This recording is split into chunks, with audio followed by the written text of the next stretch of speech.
Good morning, everyone. Today we will learn about adjective. Adjective అంటే ఏంటి, అసలు ఎందుకు వాడతారు, దాని డెఫినేషన్ ఏంటో చూద్దాం ఇప్పుడు మనం.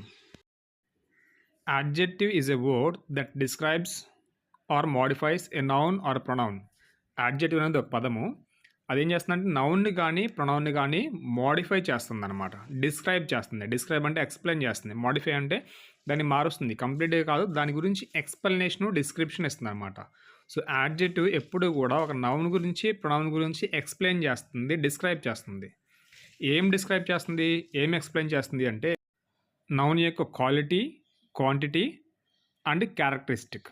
అంటే ఆ ఇచ్చిన నౌన్ యొక్క క్వాలిటీ కానీ, క్వాంటిటీ కానీ, క్యారెక్టరిస్టిక్ కానీ ఎక్స్ప్లెయిన్ చేస్తుంది, లేదంటే డిస్క్రైబ్ చేస్తుంది. అది యాడ్జెక్టివ్. యాడ్జెక్టివ్ ఎప్పుడు కూడా నౌన్ ముందు వస్తుంది, నౌన్ని డిస్క్రైబ్ చేస్తుంది, ఎక్స్ప్లెయిన్ చేస్తుంది. Let us take an example. Radha is a girl, first example. Second example చూడండి, Radha is a good girl. In the second example good is an adjective. ఎందుకు యాడ్జెక్టివ్ గుడ్ అనేది అంటే ఇక్కడ ఆ గుడ్ అనే యాడ్జెక్టివ్, ఆ వర్డ్ రాధా అనే అమ్మాయి ఎలా ఉంది, ఎలాంటిది అనేది డిస్క్రైబ్ చేస్తుంది. So here the good is adjective that which is speaking about the Radha. Radha గురించి మాట్లాడుతుంది, రాధా గురించి ఎక్స్ప్లెయిన్ చేస్తుంది, రాధాని డిస్క్రైబ్ చేస్తుంది.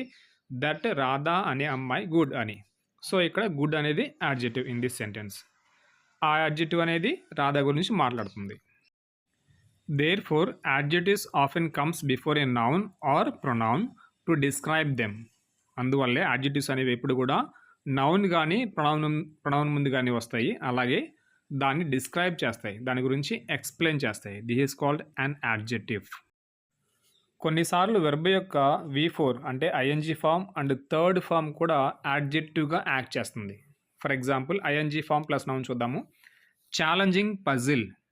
ఇక్కడ ఛాలెంజింగ్ పజిల్ అనేది అంటే ఛాలెంజింగ్ అనే వర్డ్ పజిల్ గురించి మాట్లాడుతుంది, పజిల్ని ఎక్స్ప్లెయిన్ చేస్తుంది. కాబట్టి ఛాలెంజింగ్ అనేది యాడ్జెక్టివ్, పజిల్ అనేది ఇక్కడ నౌను. ఈ నౌన్ గురించి మాట్లాడుతుంది కాబట్టి challenging is an adjective here. ఇక్కడ ఛాలెంజింగ్ యాడ్జెక్టివ్లా పనిచేస్తుంది. నెక్స్ట్ ఈడీ ఫామ్ కూడా యాడ్జెక్టివ్ లాగా పనిచేస్తుంది. ED form, V3 form. For example motivated student, experienced teacher, confused student. చూడండి ఇక్కడ మోటివేటెడ్ స్టూడెంట్ ఎలాంటి స్టూడెంట్ అంటే మోటివేటెడ్ స్టూడెంట్.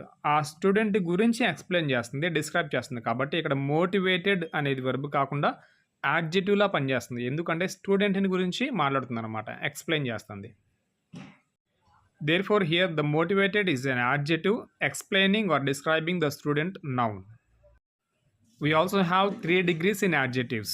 Adjectivesలో మనకి 3 degrees ఉన్నాయి. ఆ 3 degrees ఏంటి, అవి ఎలా పనిచేస్తాయో చూద్దాం. First degree is a positive degree, second degree is a comparative degree and third degree is a superlative degree. These are the 3 degrees. First positive, second comparative, third superlative degree. 3 degrees యాడ్జెక్టివ్స్లో ఉన్నాయి. Examples కూడా ఉన్నాయి ఇక్కడ చూడండి. Positive fast, comparative faster, superlative fastest. ఇక్కడ కంపారిటివ్కి ER add అయింది, సూపర్లాటివ్కి ఈఎస్టీ యాడ్ అయింది. నెక్స్ట్ టైప్ చూస్తే intelligent, more intelligent, most intelligent.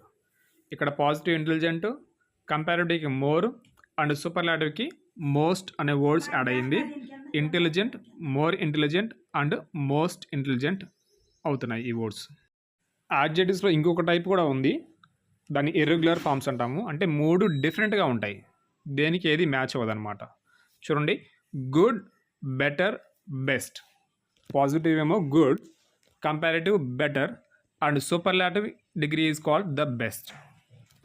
And the superlative degree, ఎప్పుడైనా సరే సూపర్లాటివ్ డిగ్రీ వస్తే దాని ముందు ఎప్పుడు కూడా ఆర్టికల్ ద అనేది మనం యూజ్ చేస్తాం. So good, better, the best.